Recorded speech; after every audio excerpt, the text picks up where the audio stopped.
स्वर संधि के लास्ट का जो स्वर संधि लास्ट में उसका नाम है अयादी आदेश। अयादी आदेश इस नाम से जाना जाता है। अय है जिसका आदेश, मतलब अय जिसका जिससे शुरू होता है आदेश, उसे बोलते हैं अयादी आदेश। हाँ, अयादी आदेश स्वर संधि कौन सी संधि है? अयादी आदेश स्वर संधि। स्वर संधि का लास्ट का जो संस्कृत या हिंदी में होता है 5 प्रकार। स्वर संधि के 5 प्रकार है। पहला है दीर्घादेश, उसके बाद है गुणादेश, उसके बाद है वृद्धादेश, उसके बाद है यणादेश और लास्ट वाला जो 5वां पार्ट है वो है अयादी आदेश स्वर संधि। म्हणजेच अयादी आदेश, मराठीमध्ये अयादी आदेश स्वर संधि। मराठीमध्ये आणि 2 संधी असतात स्वर संधीतल्या, पररूप स्वर संधि आणि पूर्वरूप स्वर संधि।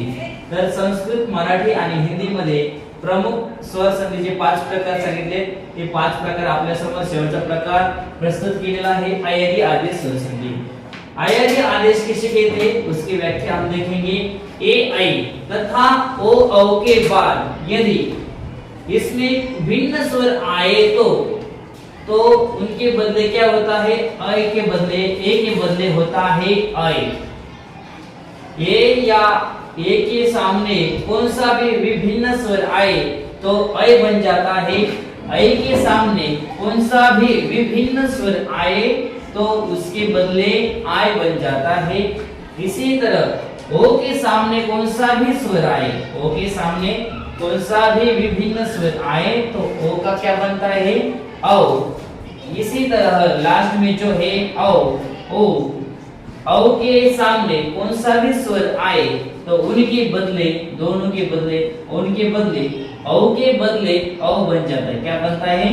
औ बन जाता है। तो उसे कौन सी संधि कहते हैं? अयादी आदेश स्वर संधि। मराठीमध्ये ती डेफिनेशन समजून घ्यायची। ए ऐ ओ औ यांच्या सोबत कोणताही विभिन्न स्वर आला, विजातीय स्वर आला तर त्यांच्या जागी अनुक्रमे ए का ऐ बनता है, ऐ का आय बनता है, ओ का औ बनता है, ओ का कौन सा स्वर बनता है? औ, और औ का बनता है औ। इसे कहते हैं अयादी आदेश स्वर संधि। एच आय होतं, औ ऐच आय होतं, ओच औ होतं आणि औच आव होतं। ह्याच्यामध्ये अय हा हलंत आहे, आय हा सुद्धा हलंत आहे, व सुद्धा हलंत आहे। यामधलं सुद्धा व कसा आहे? हलंत्य। शेवटी ते हलंत आहे, पुढील स्वर त्यामध्ये मिळून ते पूर्ण होत असतं। उदाहरणाबरोबर संक्षिप्त स्वरूपाने पाहूया। संक्षिप्त स्वरूप आपण या ठिकाणी दिलेला आहे। अ च्या समोर, ए च्या समोर कोणताही स्वर आला, हा कोणता स्वर आहे? ए आहे का? अय आहे का? नाही। तर ए च्या समोर विजातीय, ए ऐ सोडून दुसरा जो शब्द आहे तो विजातीय स्वर म्हणतात, वेगळा स्वर म्हणतात। वेगळा स्वर आला त्याबद्दल काय झाला? ए चा काय तयार झाला? अय। काय तयार झाला? अय। उसी ठीक उसी तरह अय के सामने अ आ गया, अय के सामने अ आ गए तो क्या बन गया? आय बन गया। ठीक उसी ही तरह ओ के सामने जब अ या विभिन्न स्वर आते हैं तो उनके बदले क्या होता है? औ हो जाता है। क्या होता है? कौन सा? औ।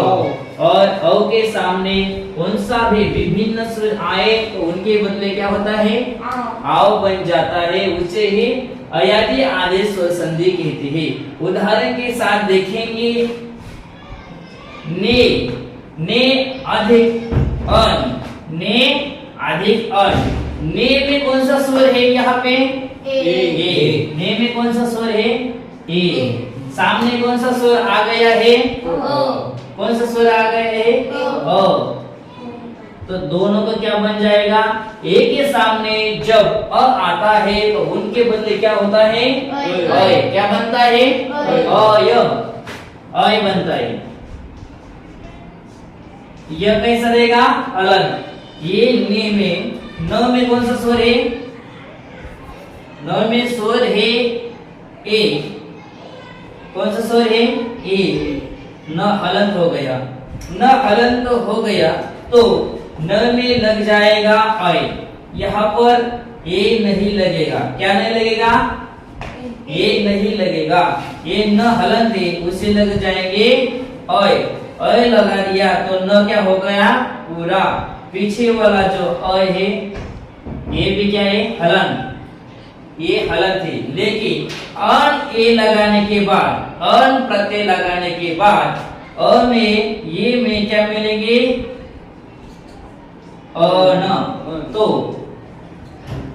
ये कैसा है? हलंत है। हलंत में, हलंत व्यंजनों में अ मिल जाता है। हलंत व्यंजन में स्वर मिल जाता है।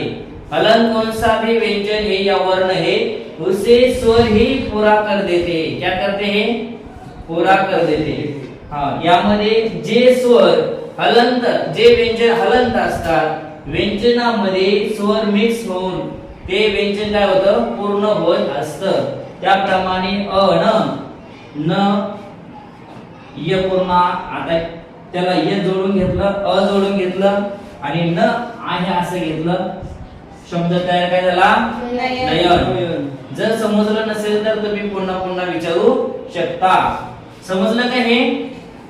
हो। त्याचप्रमाणे आता आपण या ठिकाणी पाहूया, उदाहरण दिलेलं आहे भो आणि त्या समोर आहे अन।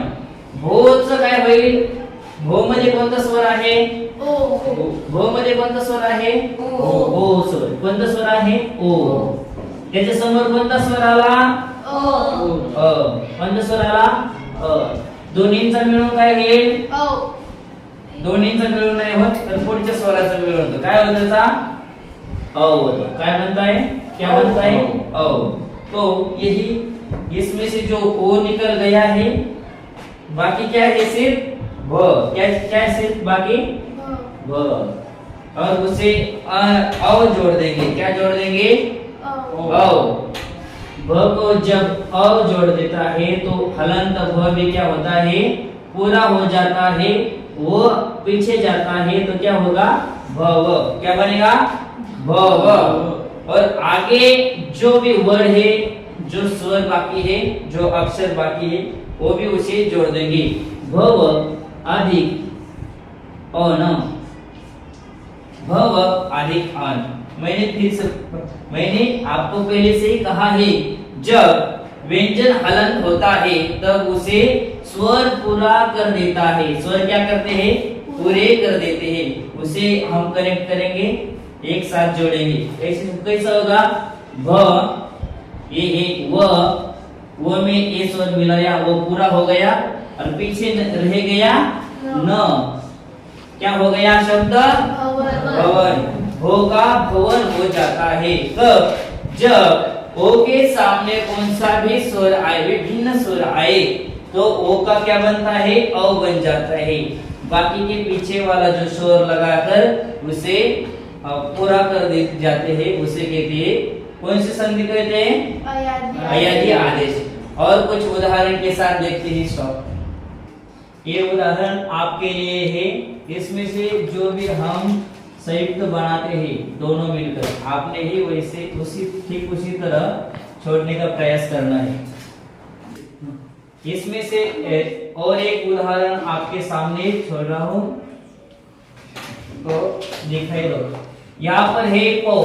पौ में कौन सा स्वर है? औ। कौन सा स्वर आ गया है? औ। औ के सामने आ गया है अन। जब औ के सामने विभिन्न स्वर आता है तब औ का क्या बनता है? औ का क्या बनता है? आओ। क्या बनता है? आओ। आओ हलंत रहता है। तो पौ का प पूरा रखेंगे, इसमें से आओ मिलाएंगे। क्या मिलाएंगे? आओ। आओ। वह भी पूरा नहीं है तो क्या क्या करेंगे? अगला जो वर्ण है, अगला जो वर्ण कौन सा है? शब्द कौन सा है? अन। अन मिलाकर अ मिला दिया तो वह पूरा हो गया। सामने है न, अन। पौ के सामने जब अन प्रत्यय आता है तो उन दोनों का शब्द क्या होता है? पवन। क्या बनता है? पावन। पावन बन जाता है। पौ के सामने जब अन प्रत्यय आता है तो क्या बनता है, पावन। समझ गए? पावन। ठीक उसी तरह पूरे के पूरे उदाहरण आप लोगों के लिए दिया है। कुछ प्रॉब्लम है तो आप बता सकते हैं क्या क्या दिक्कत है। ये ठीक इसी तरह अगली संधि है व्यंजन संधि। व्यंजन संधि के पूरे नियम हम देखने वाले हैं और देखने के लिए आप कृपया लाइक सब्सक्राइब कीजिए। इसी वजह से आपको पूरा का पूरा हिंदी मराठी संस्कृत का ग्रामर का पता चलेगा। आप बेल आइकन क्लिक कीजिए